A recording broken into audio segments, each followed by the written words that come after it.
couple months before my dad died, he said to me, I want you to speak at my funeral. I would like you to get up and say something funny. I'd like you to make people laugh. Which I thought, okay, I can do this. This is what I've been trained my whole life to do. I'm a professional. Unfortunately, it turned into a disaster. Now, once my dad died, it was like my family had been taken over by new management. So, my siblings and my mom, they didn't want me to speak at my dad's funeral. Now, they never explained it to me because we don't communicate. We're not direct people. And they never told me why they didn't want me to speak, but I have a pretty good idea. Now, I've always been honest about my relationship with my dad. My dad was not the world's greatest father, and I've written blogs about it, I talked about it on my podcast, and I even did a one-man show about it, about my dad going to jail for white-collar crime. Now, my family was terrified that I would bring this up, especially the stuff about him going to jail, even though everybody who was going to my dad's funeral knew his criminal past. So the weirdness first started with my older brother, and he called me the night after my dad died, and he said, you know, if you want to talk at the funeral, you cannot get up there and talk about therapy, and it's not about you. And here's the other thing, you're only going to have 3 minutes, and you have to submit in writing what you're going to say for the funeral. Now, my brother is not funny, he has no training, I'm a writer, so I was a little hurt by this. And I'm thinking to myself, this is kind of strange. And then I get this email from my sister, my younger sister, and she basically is giving me the guidelines to what my brother had just told me on the phone. Now, I avoid conflict because I hate conflict, so I just avoid it, And then a couple days later, I email my sister and I say, I'm going to speak at my dad's funeral. And my sister gets back to me and says that you missed the deadline and you can't speak.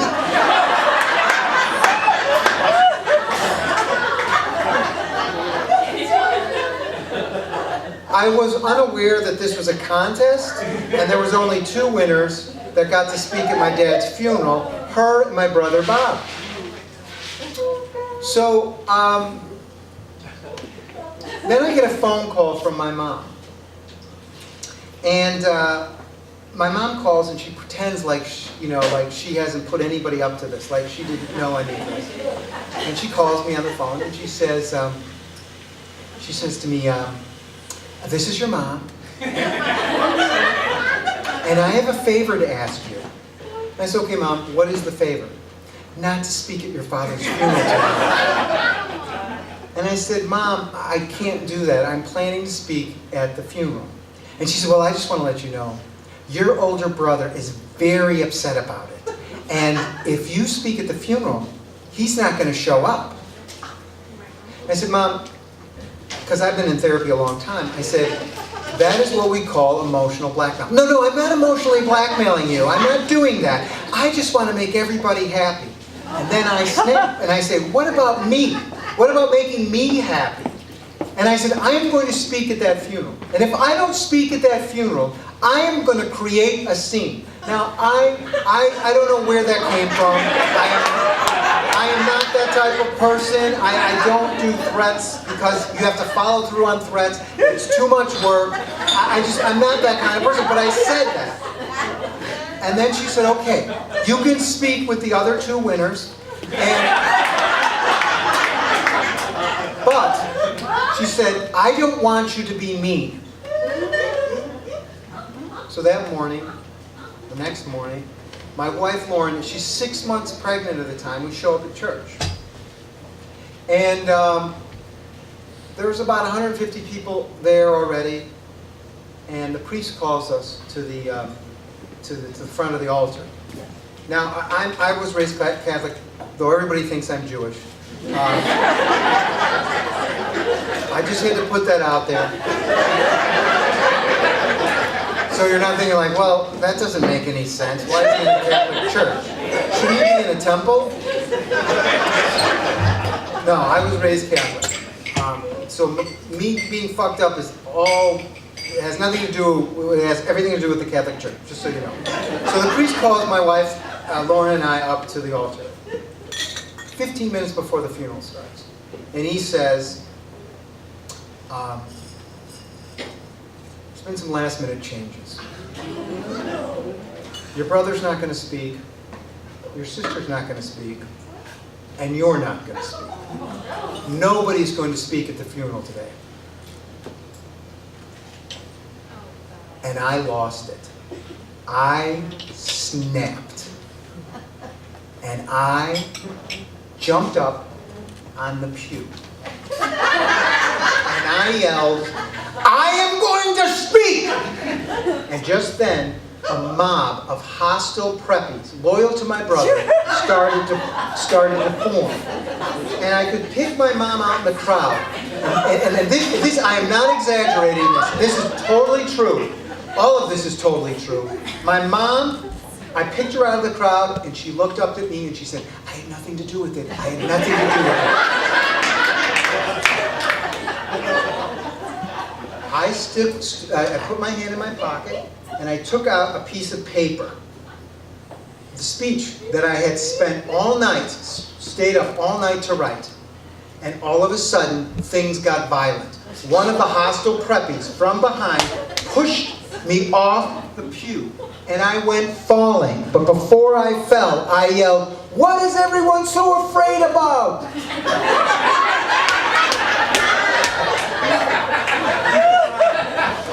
And I bounced back up onto the pew, and then the priest came running. And the priest was in this big, giant green robe, and he came running, and he looked like a giant Muppet, right? Like Big Bird had just tried to hump his leg or something. He comes running, and he puts his hand out to me. He puts his hand out to me, and he says, why don't you get down? And why don't we go back and talk about it in the back room? And I'm like, I am not going in a back room with a priest that I don't even know. And then I say, really freaking pissed off at this point, I'm like, I don't trust you! And then things get real. And two Winnetka police officers show up at the back of the church. And I'm thinking, fuck. My parents, my family called the cops on me. And I'm not backing down, because either way, either I go up and I give my speech, or I'm arrested. Both ways, I'm a winner, because I honor my dad.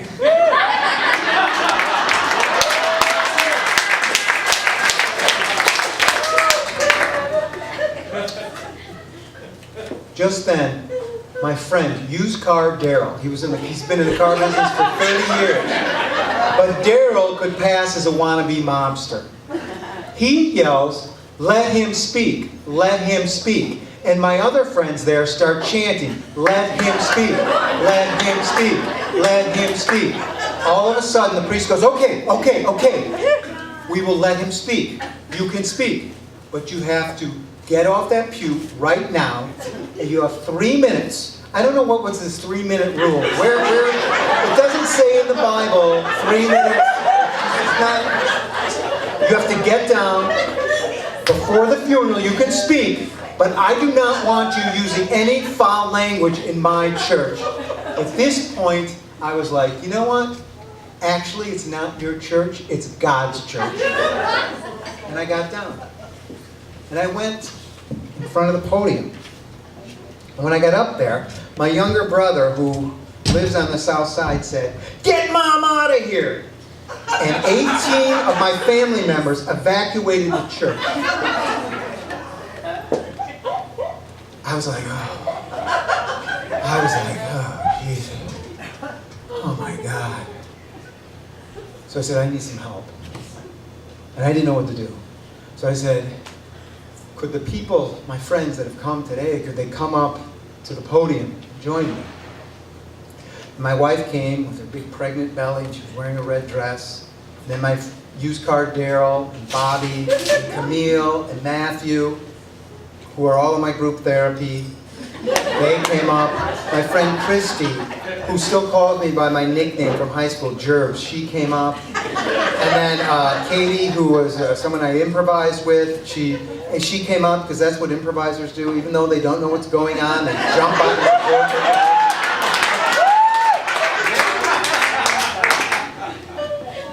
And then Rick, and Henry, and Paul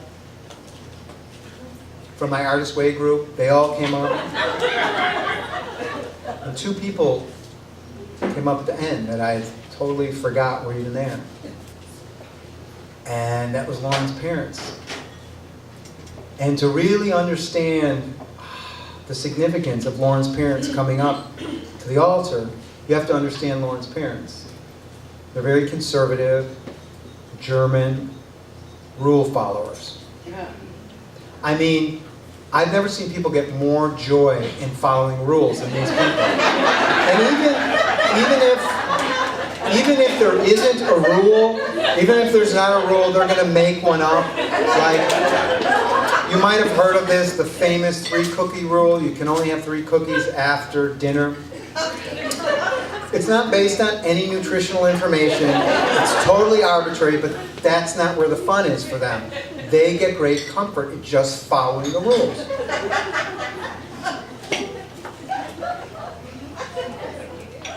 But these people showed up.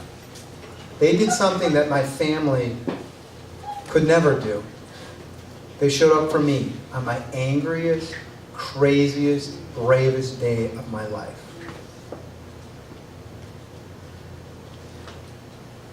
I gave my speech, and it was kind of anticlimactic. I mean, from what had just gone on.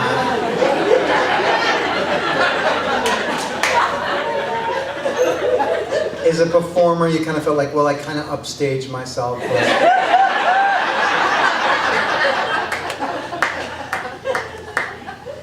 And I talked about in that speech about my dad, and I talked about, you know, the stuff he did give me.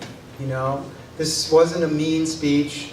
I talked about how I made him laugh, you know, as a kid. It was like, he was a really hard laugh, and so he really helped me become a better, you know, comedian. And I talked about, you know, the thing about, you know, how proud he was that I was a writer, you know, and he paid for my improv classes. And I talked about all of this stuff. You know, my family didn't hear it, they were in the parking lot. And when I was done, I got a kind of a, you know, like, oh, how nice, you know. And they were really clapping more for, you know, the sheer balls of what I did than the performance. And went back to the back of the church. We sat in the pew, my heart's still beating, and Lauren's next to me, and all my friends are surrounded me. And I kind of thought, well, not that I was pretty sure that what I just did was a scene. You know, I created a scene. And then the funeral was over. The funeral was over, and I went outside, and my mom came up to me. And my mom ran up to me, and she was like, you know what? I didn't betray you. I didn't betray you. And then she turned to Lauren's parents, and she had this really big smile on her face, and she said, see, everything worked out. Jimmy got to speak after all. And in my house, that's considered a happy ending. And this church, I made my first communion there. I made my confirmation there. And apparently today, I made my bar mitzvah. Because today, I was a man. Thank you.